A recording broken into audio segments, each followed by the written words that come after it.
Hi అండి, welcome back to our channel. ఈరోజు ఒక మంచి రెసిపీ అనమాట. అదేంటి అనుకుంటున్నారా? ఆహా ఆహా ఈ లోకంలో తిన్న ప్రతి ముద్దలో అనిపించే వంటకం ఏమైనా ఉంది అంటే ఆవకాయ. ఆ ఆవకాయతో పులిహోర చేస్తే ఆ రుచే వేరు, అసలు మాటలు లేవన్నమాట. ఈ ఆవకాయ పులిహోర ఒకసారి ట్రై చేసి కారం కారంగా పుల్లగా టేస్టీగా తయారు చేసుకోవచ్చు. లంచ్ బాక్స్లకు కూడా చాలా టేస్టీగా ఉంటుంది. అసలు ఈ ఊరగాయలు ఇంట్లో ఉంటే వెంటనే రైస్తో చేసుకోవచ్చు, అంత టేస్టీగా ఉంటుంది.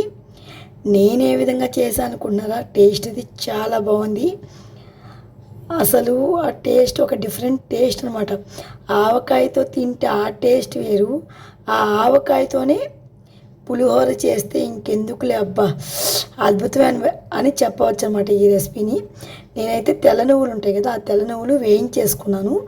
మాడిపోకుండా వేయించేసుకోవాలి, సిమ్లో పెట్టి వేయించేసుకోవాలి. కొంచెం కలర్ చేంజ్ అవుతుంది అనమాట తెల్ల నువ్వులు. ఈ తెల్ల నువ్వులు బాగా వేయించేసుకొని చల్లారిన తర్వాత మిక్సీ అయినా పట్టుకోవచ్చు, లేదంటే రోట్లో అయినా దంచేసుకోవచ్చు. కొంచెం బరగ్గా దంచేసుకోవాలి. ఇలా దంచేసుకున్న తర్వాత పక్కన పెట్టేసుకోవాలి. ఇప్పుడు రైస్ అయితే మనం ఆరబెట్టేసుకున్నాం కదా, తడి లేకుండా ఏమీ లేకుండా పొడిగా ఉండేట్టుగా ఆరబెట్టేసుకున్నాను. అబ్బా చూడండి, ఆవకాయ అంటే ఊరగాయ అంటే పెద్ద ముక్కలతోనే పెట్టుకోవచ్చు, లేదంటే చిన్న ముక్కలతోనే పెట్టుకోవచ్చు. నేను ఎప్పుడు ఈ ముక్కలతోనే చిన్న ముక్కలుగానే చేసుకుంటాను అనమాట.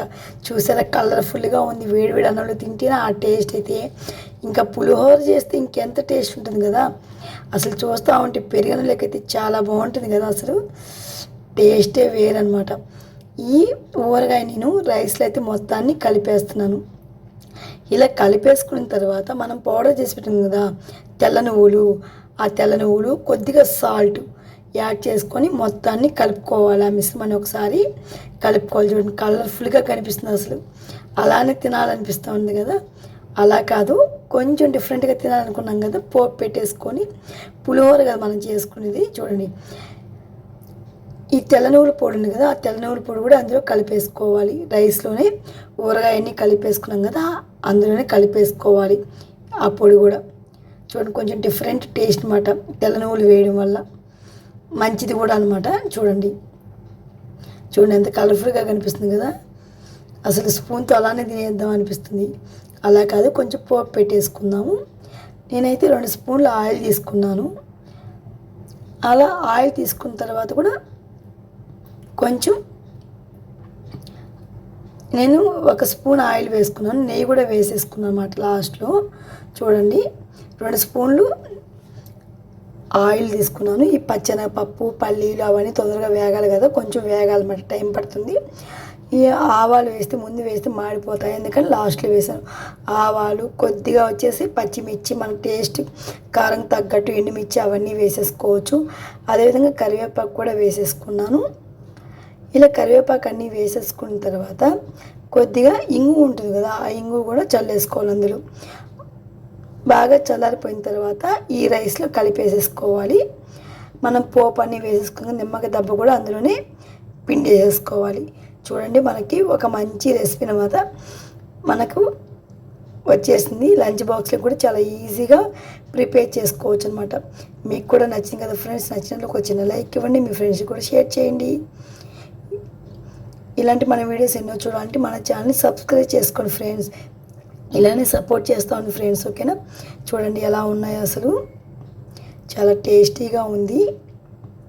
ఇంకెందుకు ఆలస్యం, వేడి అంటే లంచ్ బాక్స్లోకి ప్రిపేర్ చేసుకోవచ్చు, లేదంటే అలా అయినా తినేయచ్చు అనమాట. ఆ ఊరగాయ దెబ్బ పెట్టేసుకొని తింటే అబ్బా, కమ్మగా ముద్ద లోపలికి వెళ్ళిపోతుంది అనమాట. Thank you for watching. చూడండి, మంచి రెసిపీ మీతో షేర్ చేసుకోబోతున్నాను. చాలా ఉన్నాయి, అవన్నీ తొందరగా మీ వీడియోస్లో పోస్ట్ చేస్తూ ఉంటాను, చూస్తూ ఉండండి ఫ్రెండ్స్, ఓకేనా. చూడండి, ఆ పల్లీలు అవన్నీ ఒక కొంచెం డిఫరెంట్ టేస్ట్ అనమాట. ఇంకెందుకో చెప్పండి, అసలు ఆవకాయ మన అందరిది, గోంగూర పచ్చడి మనదేలా అని సాంగ్ ఉంది కదా, అసలు కమ్మగా వెళ్ళిపోతుంది అనమాట. పిజ్జాలు ఎందుకు, బర్గర్లు ఎందుకు, ఇవన్నీ ఉన్నాగా అసలు బిర్యానీ కూడా పనికిరాదు అనమాట, అంత టేస్టీగా ఉంటుంది ఈ పులిహోర. అంటే ఆవకాయతో చేసిన పులిహోర. Okay bye friends, bye.